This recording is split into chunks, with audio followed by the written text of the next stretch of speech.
আসসালামু আলাইকুম। Professor doctor Mohammad Yunus একজন কঠিন খেলোয়াড়।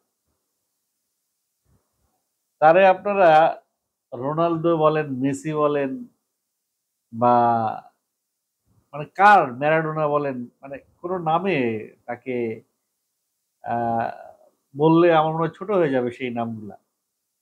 সবার চাইতে মানে টেকনিক্যালি খুবই highly skilled player professor doctor Mohammad Yunus. উনি যদি রাজনীতি না করে, উনি যদি অর্থনীতি না পড়ে, উনি যদি খেলাধুলা করতেন, আমার মনে হয় উনি আহ, খুব ভালো একজন প্লেয়ার হইতে পারতেন। যাই হোক, মূল বিষয়ে আসি। দেখেন, পৃথিবীতে সবচাইতে শক্তিশালী লোকটির নাম যদি জিজ্ঞেস করা হয়, তাহলে আমেরিকার প্রেসিডেন্টের নাম বলবেন। আর পৃথিবীতে সবচাইতে সম্মানী লোকের নাম যদি জিজ্ঞেস করা হয় এই মুহূর্তে, কার নাম বলবেন? মনে মনে নিশ্চয়ই ডক্টর ইউনূসের কথা বলতেছেন। দেখেন, কেন এই কথা বলতেছি দেখেন, জুলাই আন্দোলনের সময়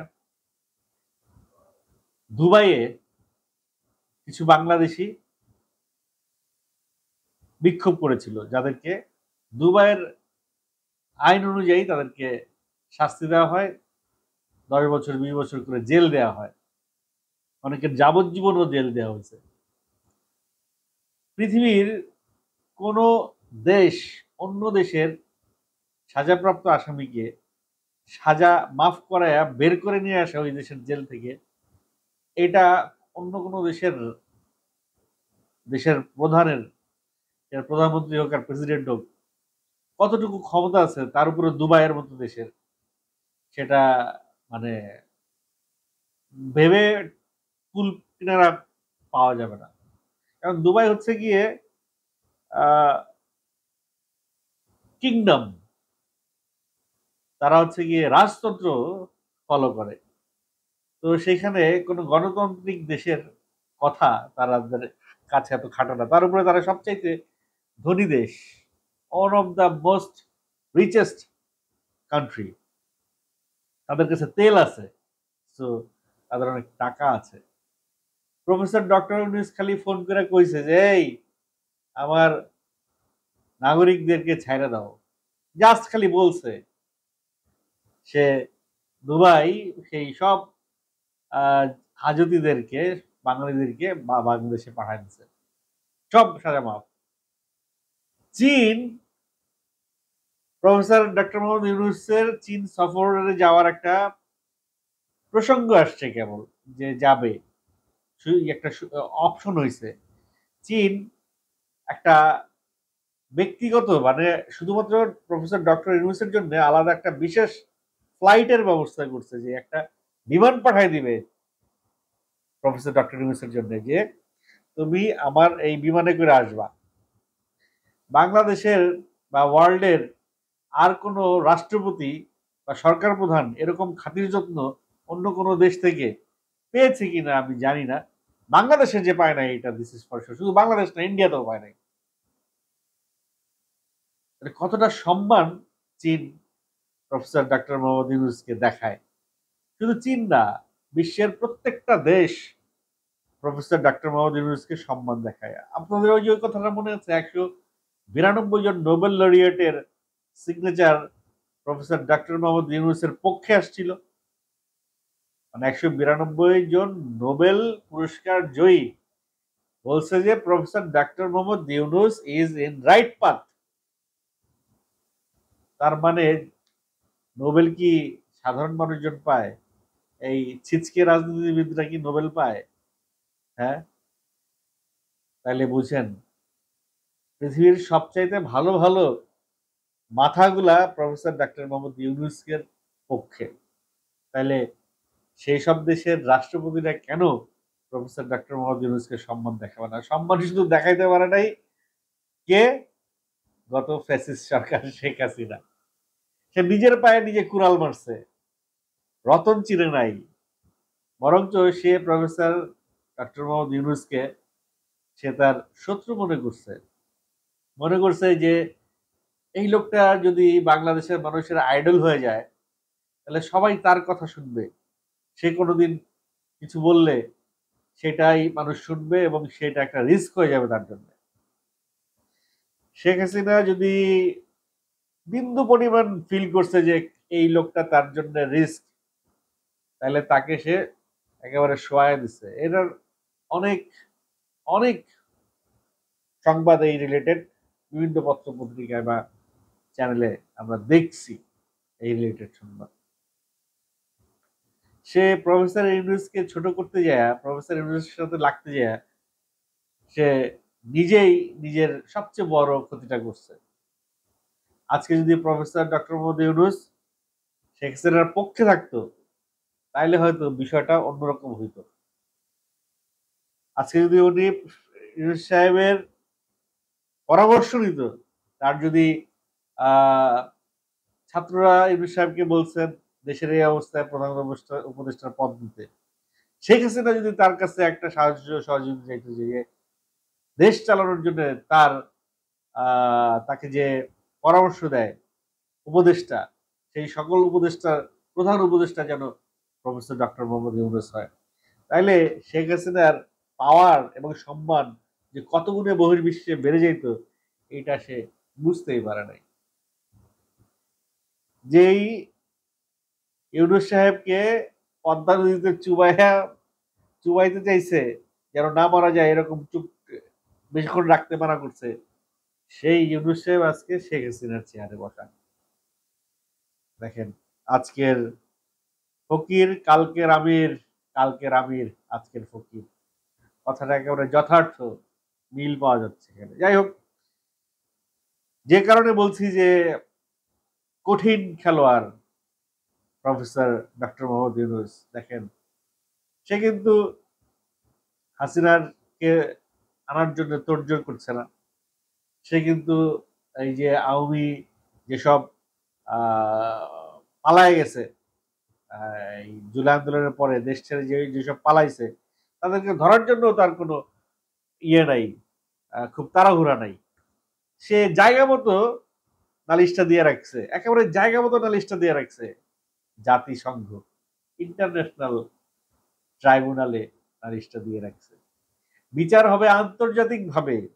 একজন আন্তর্জাতিকভাবে স্বীকৃত সম্মানিত ব্যক্তি যখন আন্তর্জাতিক অঙ্গনে বিচার চায় এবং সেখান থেকে যখন অডিট হয়, সেখান থেকে যখন এটার একটা কি বলে তদন্ত হয়, সেই তদন্তে যখন দোষী সাব্যস্ত হয়ে যায় শেখ হাসিনা, সেই তদন্তে যখন দোষী সাব্যস্ত হয়ে যায় শেখ হাসিনার সমস্ত সহযোগীরা যারা শেখ হাসিনাকে এই ফ্যাসিস্ট কার্যক্রমে ফ্যাসিজমে সহযোগিতা করছে, সবাই যখন প্রমাণিত হয় যে তারা একই দোষে দোষী, তখন কেউই বিচারের বাইরে যেতে পারবে না, সবার বিচার হবে এবং সবাই শাস্তি পাবে এবং সেই বিচারের আওতায় আমাদের পাশের দেশ প্রতিবেশী ভারতের মোদিও পড়তে চলেছে। যখন জাতিসংঘের বিচার তো আর শেখ হাসিনার প্রফেসর ডক্টর মোহাম্মদ ইউনূস বলছে যে শেখ হাসিনা বিচার তো হবেই, সেটা শেখ হাসিনা উপস্থিত থাক আর অনুপস্থিত থাক। একবার যদি বিচার হয়ে যায় এবং বিচারের রায় হয়ে যায়, তখন সেই রায় এক্সিকিউট করার জন্য আবার আন্তর্জাতিক একটা চাপ আসবে। ইউনূস সাহেব কিন্তু তার মাথায় কোনো টেনশনই নাই, সে নির্বিকার, সে চিকনে খেলে দিচ্ছে সবাইকে। একসময় ভারতের মিডিয়া, ভারতের ডিপ্লোম্যাটিক লোকজন, ভারতের এমপিরা, মোদির এমপিরা যেভাবে কথা বলতো জুলাই আন্দোলনের পর, এখন সবার মুখ লেভেল লেগে গেছে। সবাই কিন্তু আস্তে আস্তে ইউনূস সাহেবের গুরুত্বটা বুঝতে শুরু করেছে। প্রফেসর ডক্টর মোহাম্মদ ইউনূস আইসাই কিন্তু বলছে যে হ্যাঁ, তোমরা যদি বেশি লাফালাফি করো তাহলে সেভেন সিস্টার কিন্তু বিপদের মধ্যে পড়বে। সেভেন সিস্টার নিয়ে কিন্তু একটা খোঁচা দিয়ে রাখছে। অর্থাৎ ভারতের সাথে চোখে চোখ রেখেই কথা বলতে হবে। এদেরকে প্রশ্রয় দিলে এরা কাঁধে উঠে যায়। ভারত এই জুলাই আন্দোলনে যে তাদের সৈন্য পাঠাইছে, তাদের এজেন্সি পাঠাইছে, এরা যে হিন্দিতে কথা বলছে, এরা যে গুলি চালাইছে, এই সমস্ত ডকুমেন্ট এভিডেন্স ইন্টারন্যাশনাল ট্রাইব্যুনালে যাবে, জাতিসংঘের কাছে আছে। সো শেখ হাসিনার সাথে সাথে আসবে মোদিও, এবং বাস দুজন একসাথেই খাবে। কোন প্রান্ত কার ভিতরে ঢুকবে এটাই এখন দেখার বিষয়। যাই হোক, খুব হালকাভাবে অনেকে নিয়েছিলেন প্রফেসর ডক্টর মোহাম্মদ ইউনূসকে। যারাই হালকাভাবে নিয়েছেন তারাই ধাক্কাটা এবার বড়, যারা যত হালকাভাবে নিয়েছে তারা তত বড় ধাক্কাটা খাইছে, যে হায় হায় কি ভাবছিলাম, কি হয়ে গেল। 30 দিনের সময় দিছিল, যে 30 দিনও টিকবে না। আরে ভাই, কত 30 দিন পার হয়ে গেল, আপনাদের সেই 30 দিনের সময় শেষ হইল না।